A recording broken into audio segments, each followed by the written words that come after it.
What did the Quran say about the universe? Muhammad lived in the desert.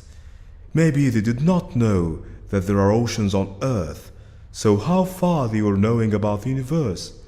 Maybe one of them knew what deserved the Nobel Prize after 14th century. In 2011, 3 scientists, Brain Shulman, Saul Perlmutter, Adam Rice, were awarded the Nobel Prize. They studied tens of supernovas, stellar explosions, and they found out that the rate of the universal expansion is increasing. The committee confirms that this discovery was surprising to everybody, even the winners of the prize. But Quran says it wasn't a surprise for actually everyone. والسماء بنيناها بأيد وإنا لموسعون. Thus, the Quran has been the first book since 14 centuries ago to point to the expansion of the universe. Quran said in the chapter of An'am, "And whomsoever it's Allah will to guide, He expandeth his bosom unto the Islam, and whomsoever it is his will to send astray, He maketh his bosom suffocated and narrow, as if he was uplifted in heaven. Thus Allah layeth ignominy upon those who believe not." The signs confirm that if someone ascends in the sky, he will feel suffocation because of lack of oxygen. For how can an illiterate person declare facts that are so deeply scientific when no human being at this age was able to talk about these facts without making any mistakes during this declaration?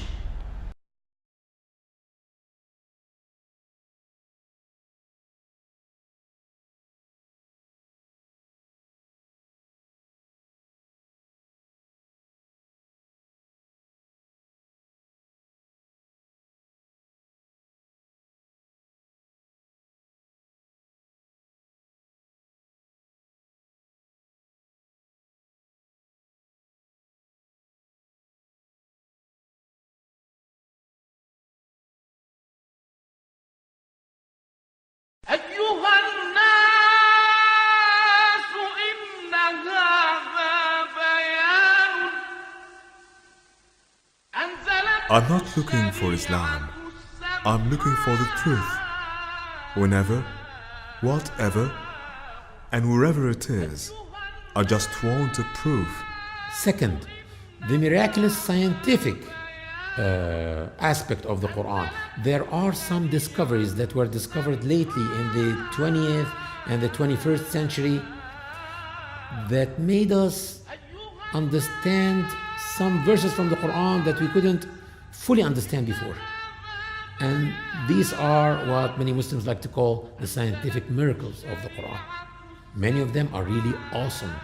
When people contemplate upon them, it's amazing, and it cannot be the word of a human being. The Holy Quran is different from the divine books. It's different from all other religious books because it's filled with universal connotations. The scientific miracle of the Holy Quran that it shows the detailed and accurate scientific reporting of the human body from the start of its conception in the womb, as well as other anatomy issues showing the developmental stages of man and his original creation. The Holy Quran has shown the detailed differential stages of the embryo using accurately minute and descriptive terms that totally comply with the actual developmental stages of the embryo. Allah, the one and only God, said, وَلَقَدْ خَلَقْنَا الْإِنسَانَ مِنْ سُلَالَةٍ مِنْ طِينٍ ثُمَّ جَعَلْنَاهُ نُطْفَةً فِي قَرَارٍ مَكِينٍ ثُمَّ خَلَقْنَا النُّطْفَةَ عَلَقَةً فَخَلَقْنَا الْعَلَقَةَ مُضْغَةً فَخَلَقْنَا الْمُضْغَةَ عِظَامًا فَكَسَوْنَا الْعِظَامَ لَحْمًا ثم أنشأناه خلقا آخر فتبارك الله أحسن الخالقين.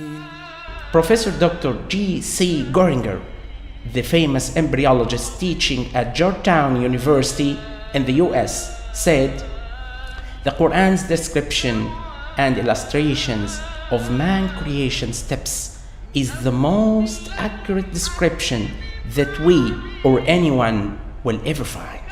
But what's the element that's involved in every living cell in all organisms? This needs a biologist. But if you say in the desert 1400 years ago and told someone that everything you see has got water in its composition, he wouldn't have believed you for sure. وَجَعَلْنَا مِنَ الْمَاءِ كُلَّ شَيْءٍ حَيٍّ أَفَلَا يُؤْمِنُونَ. There was no proof of that fact until the microscope was invented. So, we had to wait till it was discovered that the protoplasm, which is the main substance in the cell, is about 80% water. So in 1694, it was a theory which is called the pre-formation creation, and this is supported by Hart Zucker, and he has shown that the man created from the sperm only, and he introduced a drawing to this which was laughing now if you see it. By 1839, the two Germans, Schwann and Schleiden, has identified the cells of a man, and they mentioned that this is the fundamental for the human creation.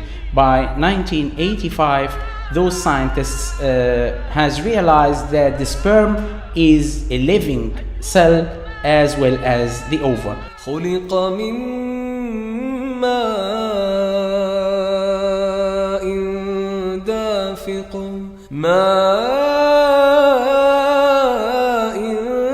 دَافِقٍ يخرج من بين الصلب والترائب. In the past decade, the scientific community recognized the test of falsification theory, which was presented by the Quran. If you claim this book is untruthful, do so to prove it. Write verses like this. Try to falsify its facts. For 14 centuries, no one could do it, which proves it's a true book. In 1875, the German scientist Hertog has registered a notice for how the sperm fertilizes the ovum, and he proves by this time that they are equally participating in formation of the fertilized ovum, and by this time he was the first man to describe the fertilization process between the sperm and the ovum. So before all this, the Quran has described all these stages with a miraculous accuracy, showing the stages, the developmental stages arranged in a proper way without using any of these techniques and endoscopes. There's a trait in the Quran that does not exist in any other book. When the Quran mentions certain information, it would say to the reader, there is not any manuscript that says, you didn't know it before, neither you nor your people. The polytheists of Mecca, who were in a fierce animosity with Islam, did not disclaim this information, saying that they are not new, or that they knew from where Muhammad brought this, or they already know it. They could never challenge the information because they were really new to them. Professor Dr. Maurice Bucaille, the famous French surgeon, said, the full match between the Quran and modern science totally refutes and disapproves the assumptions made by those who claim and perceive that the Quran is the words of Muhammad. sallallahu alayhi wasallam. So these arrangements, this is very comprehensive expressions from Quran, assure that these are the words of Allah, not sure words of any human being, including Prophet Muhammad sallallahu alayhi wasallam.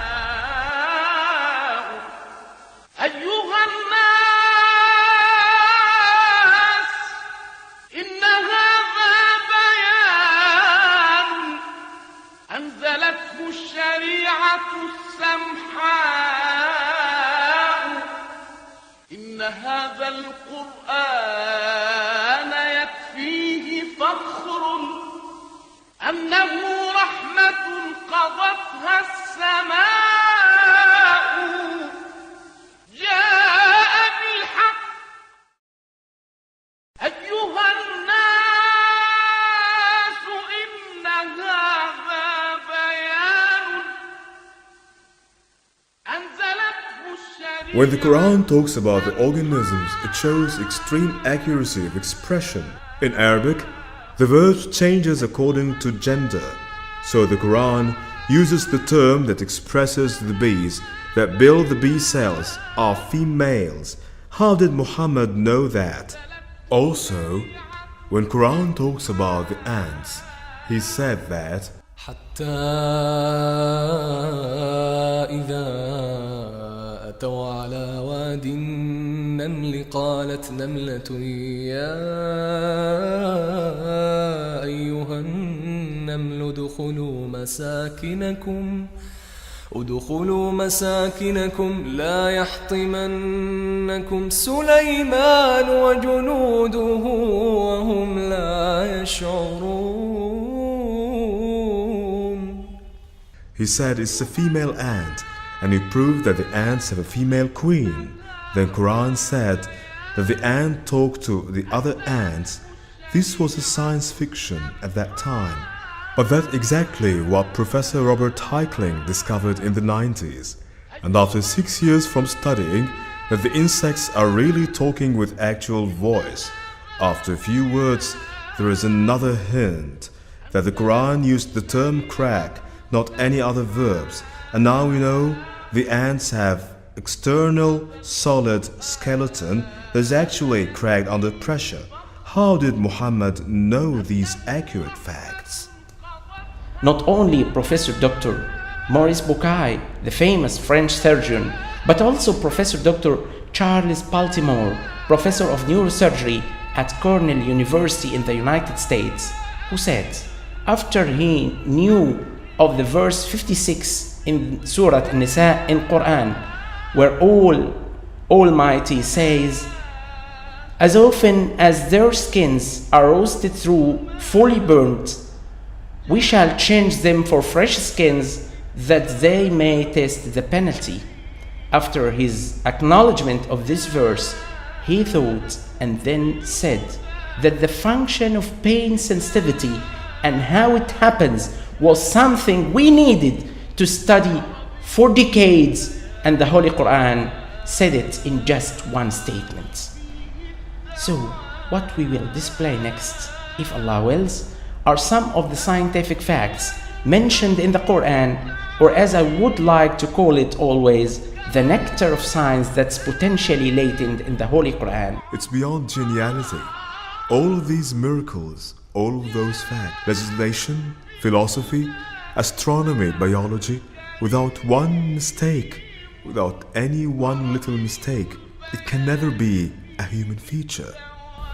Una de las cosas que más sorprende a los lectores occidentales del Sagrado Corán es que después de leer con detenimiento algunos de sus capítulos, encuentran que no es lo que esperaban y que mucho de lo que habían leído sobre él desaparece al leer unas cuantas páginas, por lo que pasa de ser un libro antiguo del desierto a un libro que responde a las preguntas actuales del hombre y se parece más a un mar de conocimiento que a otro libro más para apilar en nuestras bibliotecas.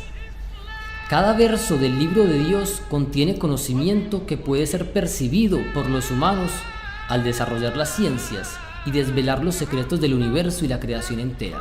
If this book is not a revelation, then it's a deception. If it's a deception, what's deceitful about it? Certainly, if the skeptics insist on their claims that the Quran is a deception, then they have to bring in evidence to support their claim. Otherwise, you would never have the right to do this. هذا القرآن